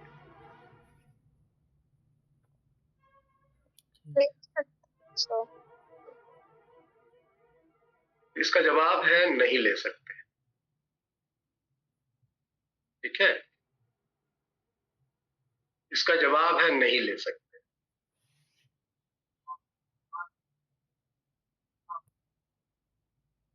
अच्छा, कोई बताओ कि क्यों नहीं ले सकते? हम्म,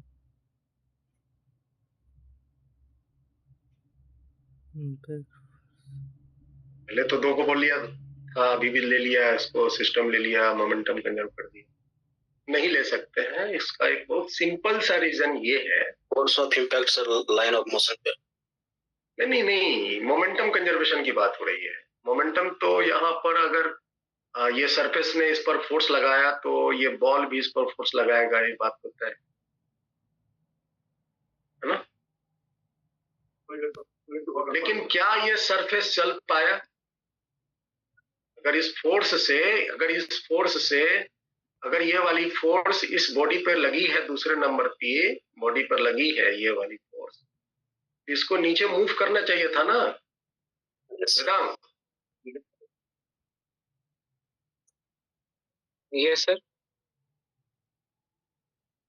जैसे ये सरफेस था, एक बॉल जब इस पर हिट किया, ऐसे आकर के हिट किया, तो ये सरफेस ने इस बॉल पर एक फोर्स लगाया,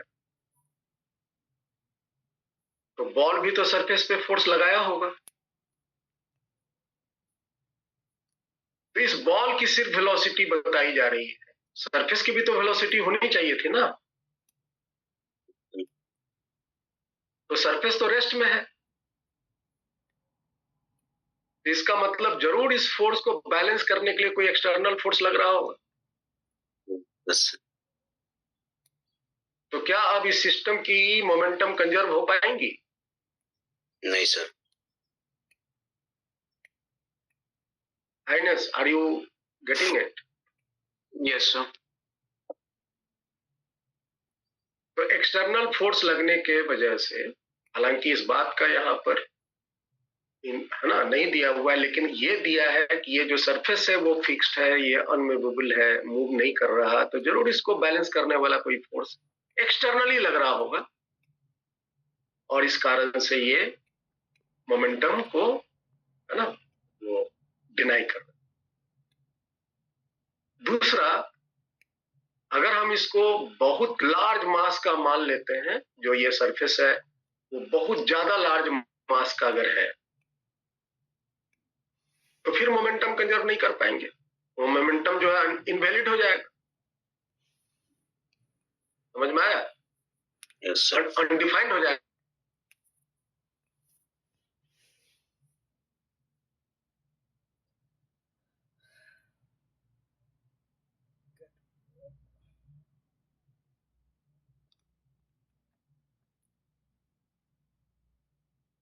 फोर्स लगाया, इसके कारण ये मूव करना चाहिए, जैसे ये बॉल टकराने के बाद इधर मूव कर गया, वैसे इसको मूव करना चाहिए। नहीं मूव करेगा दो कंडीशन में, एक कंडीशन तो इसमें जरूर एक ऊपर में एक्सटर्नल फोर्स लग रहा होगा जरूर, तभी नहीं मूव किया, या नहीं तो इसका मास इंफिनिटी के आसपास हो, तभी तो एक्सेलरेशन 0 होगा। Force is equal to mass into acceleration, acceleration बराबर फोर्स बाई मास। फोर्स तो लगा भाई, अब एक्सेलरेशन 0 हो रहा है, नहीं ये मूव कर रहा है, इसका मतलब मास क्या होना चाहिए? इंफिनिटी होना चाहिए ना। Yes sir. तभी तो 0 हो। और अगर आप इसका मास इंफिनिटी ले लेते हो, और जब आप इनिशियल मोमेंटम लिखोगे तो लीनियर मोमेंटम जो है अनडिफाइंड हो जाएंगे ना। वेदांत समझ में आ रहा है? सर लेकिन जो हमने केस पढ़ा था जिसमें एक ट्रक जा रहा है और पीछे से साइकिल आ रही है, तो उस वाले केस में भी तो सर एक तरह से यही हो रहा था। नहीं नहीं, उस केस में हमने Infinite. मास को इन्फिनाइट नहीं माना था, मास को बहुत बहुत ज्यादा मान लिया। ट्रक में हल्का सा स्पीड में चेंज आएगा। यहाँ तो एकदम सरफेस रिजिडली फिक्स्ड है ना,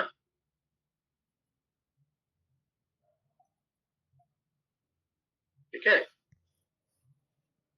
तो यहाँ पे हम सरफेस को एज ए बॉडी के रूप में नहीं ले सकते हैं, ये कहने का मतलब। वहां पर देखो ट्रक का मास लिया भी गया होगा, आई थिंक वहां पर था, वहां पे ट्रक का मास लिया गया होगा, एक बताया था ना situation.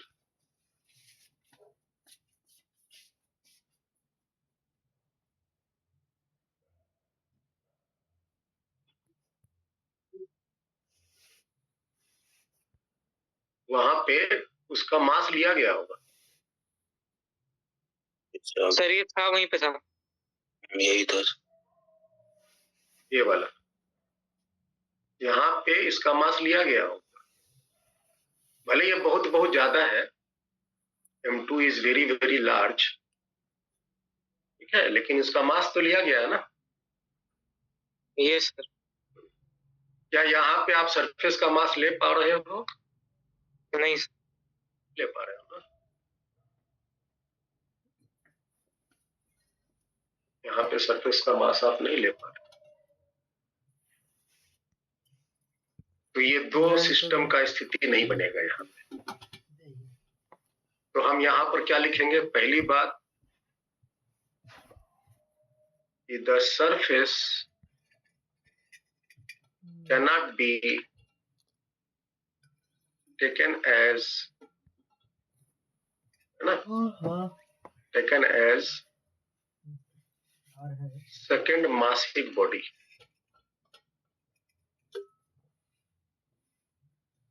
Second massive body, second body तो लेंगे, सेकेंड बॉडी तो लेंगे, लेकिन मासिव नहीं लेंगे बहुत ज्यादा। तो मोमेंटम कंजर्वेशन का जो प्रिंसिपल है, अब हम सिर्फ किस पे लगाएंगे? अब कौन बच गया अकेला डील करने के लिए? बॉल बॉल बच गई। बॉल पे जो फोर्स लग रहा है वो सिर्फ इस डायरेक्शन में, बॉल पे जो फोर्स लग रहा है वो इस डायरेक्शन में लग रहा है, और टकराने से पहले बॉल की एक इस डायरेक्शन में वेलोसिटी है, कितनी है बताइए? You sine alpha. Sine alpha. और एक इस डायरेक्शन में वेलोसिटी है, कितनी है बताइए? You cos alpha. You cos alpha. हम यहाँ इसको रिप्रेजेंट कर दे रहे हैं। एक इस डायरेक्शन में वेलोसिटी है और एक इस डायरेक्शन में वेलोसिटी। ये एंगल अल्फा है, ये हुआ यू कॉस अल्फा, एक हुआ यू साइन अल्फा। और टकराने के बाद इसकी एक इस डायरेक्शन में, एक इस डायरेक्शन में वेलोसिटी। ये एंगल थीटा है तो ये थीटा होगा, और स्पीड v है तो इधर हो गया v cos थीटा, इधर हुआ v sin थीटा।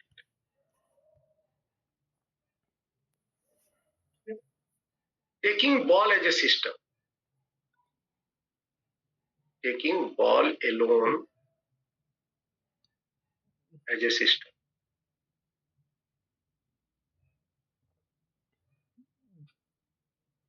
बॉल को अगर हम सिर्फ अकेला एक सिस्टम में ले लें तो देखो, तो क्या इस बॉल पे फोर्स लग रहा है? Yes sir. एक्सटर्नल फोर्स लग रहा है? Yes sir. लग रहा है। ये एक्सटर्नली फोर्स बना क्योंकि सिस्टम में अकेला बॉल है, और इस फोर्स के द्वारा ये फोर्स जो है वो सरफेस लगा रहा है, सरफेस सिस्टम के बाहर है। तो क्या बॉल की लीनियर मोमेंटम कंजर्व्ड होंगी? नहीं सर। नहीं होंगी। लेकिन अगर हम आपसे पूछें कि बॉल पर क्या एक्स डायरेक्शन में, हॉरिजॉन्टल डायरेक्शन में क्या कोई फोर्स लग रहा है? नहीं सर। तो क्या एक्स डायरेक्शन में लिनियर मोमेंटम को कंजर्व कर सकते हैं? नहीं। Yes sir. हमने क्या सिखाया था कि जिस भी बॉडी पर या सिस्टम पर जिस डायरेक्शन में फोर्स नहीं लगेगा उस डायरेक्शन की मोमेंटम कंजर्व। तो हम यहाँ पे एक्स डायरेक्शन में बॉल का मोमेंटम को कंजर्व कर सकते हैं। मोमेंटम तो यूज करना है, since no force is acting along horizontal direction, hence in this direction, in horizontal direction,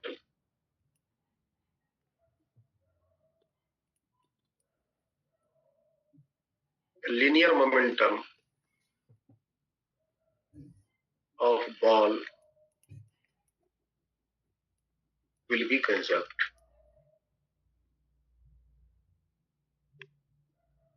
चलिए बताइए, इनिशियल मोमेंटम एक्स डायरेक्शन में बॉल की, सिर्फ फॉर बॉल की initial momentum x direction, initial momentum और final momentum x direction, m into u sine alpha बराबर m into v sine theta, m और m cancel, तो v sine theta is equal to u sine alpha. एक equation आया। कितने unknown है विदाम? Sir दो। एक इक्वेशन तो आया, दूसरा कहां से लाए? सर एनर्जी कंजर्व कर देते हैं। एनर्जी कंजर्व कर कैसे दोगे बेटा? यहाँ तो कोएफिशिएंट ऑफ रेस्टिट्यूशन दिया है। तो सर सिस्टम तो लिया नहीं, तो सर ई की वैल्यू कैसे यूज करेंगे? करते हैं, देखो ई का फॉर्मूला क्या है? v2 minus v1 divided by u1 minus u। और याद होगा ये सारी जो वेलोसिटी है v1, v2, u1 and u2 should be along force of impact, force of impact। याद है ना, सिखाए थे। यस। अब देखो दूसरा जो बॉडी है ये टकराने से पहले भी रेस्ट में है, टकराने के बाद भी रेस्ट में है, सरफेस है ना। Yes sir. तो v2 की वैल्यू 0 हुई और u2 की भी वैल्यू 0 हो गई। अब बताइए v1 क्या है? पहला बॉडी की फाइनल वेलोसिटी। पहला बॉडी में कौन है? बॉल है। पहला बॉडी में बॉल है ना। हाँ सर। और उसकी फाइनल वेलोसिटी है v1। और ये सारा ये वेलोसिटी किस डायरेक्शन की चाहिए हमको? फोर्स ऑफ इंपैक्ट वाला। तो बताओ तो इस बॉल की टकराने के बाद फोर्स के डायरेक्शन में कौन सी वेलोसिटी? v लें कि v sin थीटा लें कि v cos थीटा लें? v cos theta. सिर्फ v cos थीटा ही लिख पाएंगे हम कोएफिशिएंट ऑफ रेस्टिट्यूशन। अगर हम ऊपर के डायरेक्शन को पॉजिटिव लेते हैं तो v1 की जगह लिखेंगे v cos। u1 बताइए, u1 हुआ पहला बॉल की टकराने से पहले की वेलोसिटी। पहला है ना, पहला बॉडी की टकराने से पहले की वेलोसिटी। और फोर्स ऑफ इंपैक्ट के डायरेक्शन में बताइए कौन सा ले? u cos theta. u cos theta लेंगे। और इसकी डायरेक्शन नीचे है ना। Yes sir. यहां माइनस में लेंगे, हो गया माइनस u cos। समझ आया? Minus u cos theta sir alpha होगा। Alpha alpha alpha alpha alpha, yes, u cos alpha. ये माइनस प्लस हो जाएंगे, और यहां से इक्वेशन मिला v cos theta is equal to e times u cos alpha. ये रहा आपका दूसरा इक्वेशन। समझ आया?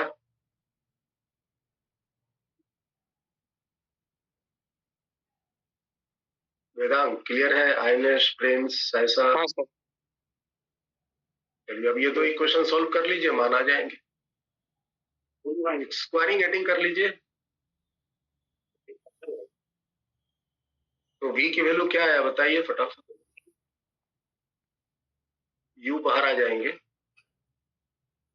Sign square alpha plus e square cos square alpha. टकराने के बाद की बॉल की वेलोसिटी ये है, ये है। और डिवाइड कर दीजिए तो थीटा ये वाला आ जाएगा, ये 1/2 कर लीजिए। U u v v cut गए, sine by cos tan theta. Right side में यू यू कट जाएंगे, sine by cos alpha tan alpha divided by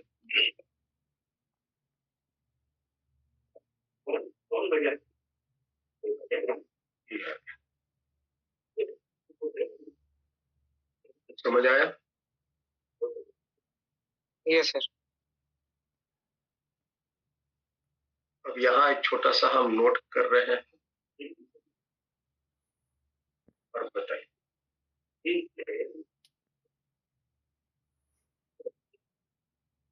अगर ये बॉल परपेंडिकुलरली गिराते, यू स्पीड से परपेंडिकुलरली माने वर्टिकली नीचे की तरफ गिराते, और कोफिशिएंट ऑफ रेस्टिट्यूशन ई होता, तो बताइए ये किस डायरेक्शन में रिबाउंड करता? यहाँ पे अल्फा का वैल्यू 0 हो गया ना? Yes sir. यहाँ पे अल्फा का वैल्यू 0 हो गया।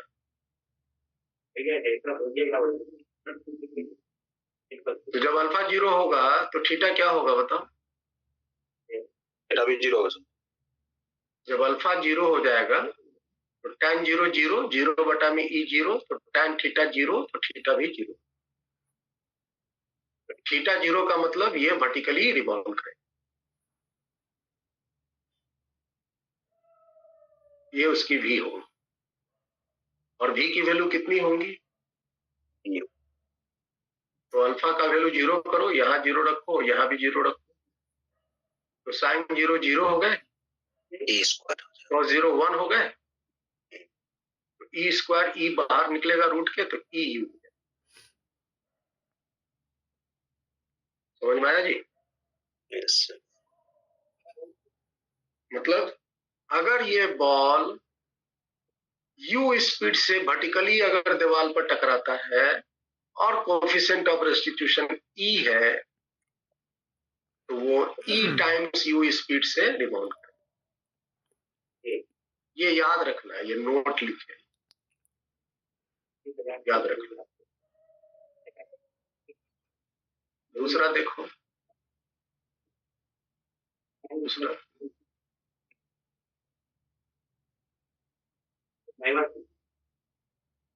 अगर ये बॉल परफेक्टली इलास्टिक कोलिजन लेता, थीटा एंगल से टकराकर, परफेक्टली इलास्टिक कोलिजन लेता थीटा एंगल से टकराकर, तो बताइए क्या होगा? ई का मान 1 हो गए, तो कितनी एंगल बनाकर भागेगा? थीटा। थीटा एंगल बनाकर ई का मान 1 ले लो, तो tan theta equal to tan alpha, तो थीटा बराबर अल्फा, तो अल्फा का वैल्यू थीटा के ही एग्जैक्टली बराबर हो जाएगा। और किस स्पीड से भागेगा भाई? तो यहाँ पे ई का मान 1 ले लो, तो sign square alpha plus cos square alpha 1 हो जाएंगे, तो वैल्यू यू। अगर ये परफेक्टली इलास्टिक कोलिजन है और u स्पीड से टकराता है तो u स्पीड से रिबाउंड करेगा मेकिंग सेम एंगल। ये अल्फा का मान थीटा के ही बराबर। ये लाइट का रिफ्लेक्शन हो रहा है ना, तो लाइट के फोटोन जो है वो परफेक्टली इलास्टिक कोलिजन लेते हैं। तीसरा स्थिति बताते हैं, अगर ये ball perfectly in elastic collision से टकराता, ई का मान 0 होता और ये u स्पीड से टकराता एंगल बनाते हुए, तो बताइए क्या होगा? चिपकल आगे जाता। अल्फा का वैल्यू बताओ पहले क्या होगा, किस डायरेक्शन में भागेगा? आई एम सॉरी ये अल्फा एंगल बनाते हुए टकराया है ना।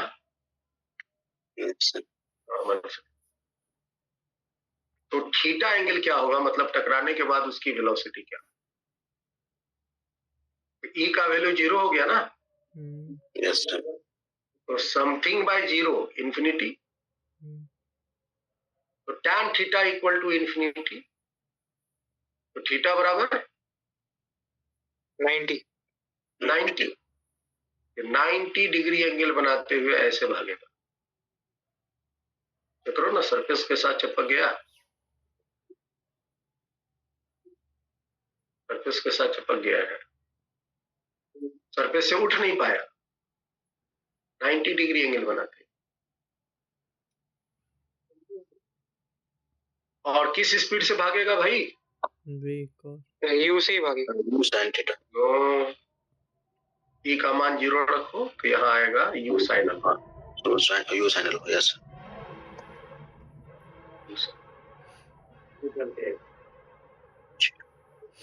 समझ आया? Yes sir. कभी कभी बॉलिंग करते होंगे क्रिकेट में तो देखेंगे कि बॉल मतलब कि गिरने के बाद जमीन से सटक घुस जाता है विकेट में। अभी देखे विदाल? Yes sir. तो वहां पे मटेरियल ऐसा एडजस्ट कर लिया मिट्टी के साथ ball, perfectly in elastic collision बना दिया, इसलिए बॉल गिरने के बाद उठ नहीं पाया, जमीन से ही सटले रह के आगे बढ़े। चलो तो फाइनल इसको करते हैं, थोड़ा बताना ध्यान से और सोच के। जो रिजल्ट अभी निकाला है उसी रिजल्ट को हम यहाँ पे फाइनल करते, ध्यान से सुनना। ये बॉल u स्पीड से आया, वर्टिकल के साथ अल्फा एंगल बनाते हुए, टकराने से पहले इसकी इस डायरेक्शन में वेलोसिटी क्या थी?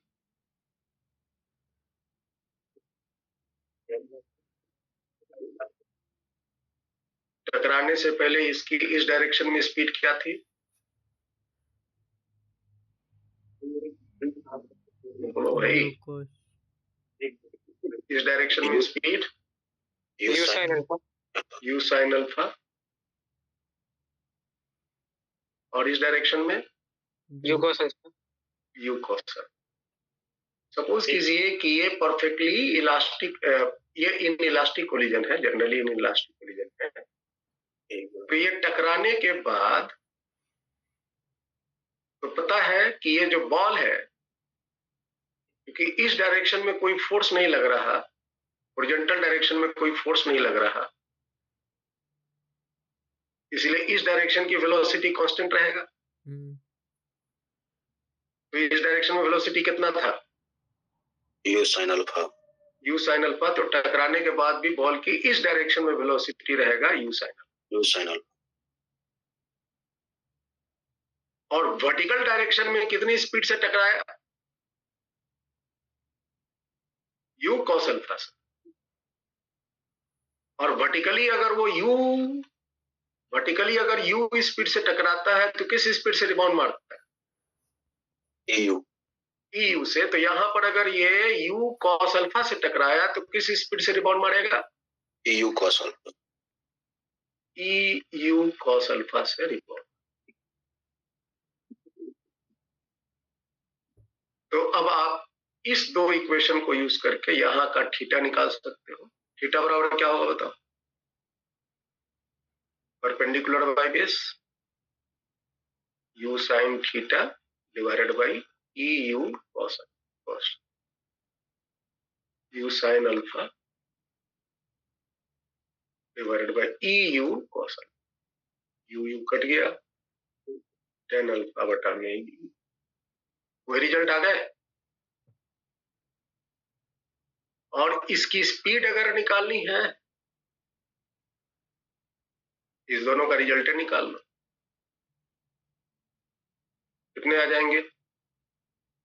यू बाहर, root under sine square alpha plus e square cos, और ये थीटा एंगल यहाँ निकाल।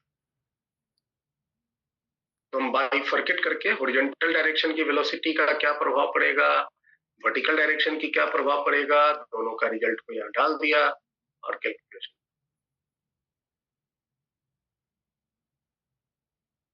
ठीक है,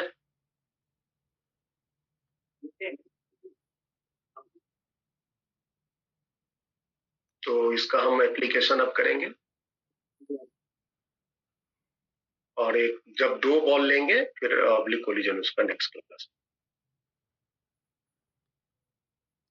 तो फंडामेंटल्स यही है, कैसे मोमेंटम कंजर्व करेंगे, कैसे उसके सिचुएशन सजाएंगे, ये सारी चीजें। यहाँ पर भी एनर्जी लॉस होगा, अगर परफेक्टली इलास्टिक नहीं है तो यहाँ एनर्जी लॉस निकाल सकते। तो फिर आज यहीं तक, नेक्स्ट क्लास में। Thank you. Thank you. Thank you. Vedang, मैंने ग्रुप में पूरी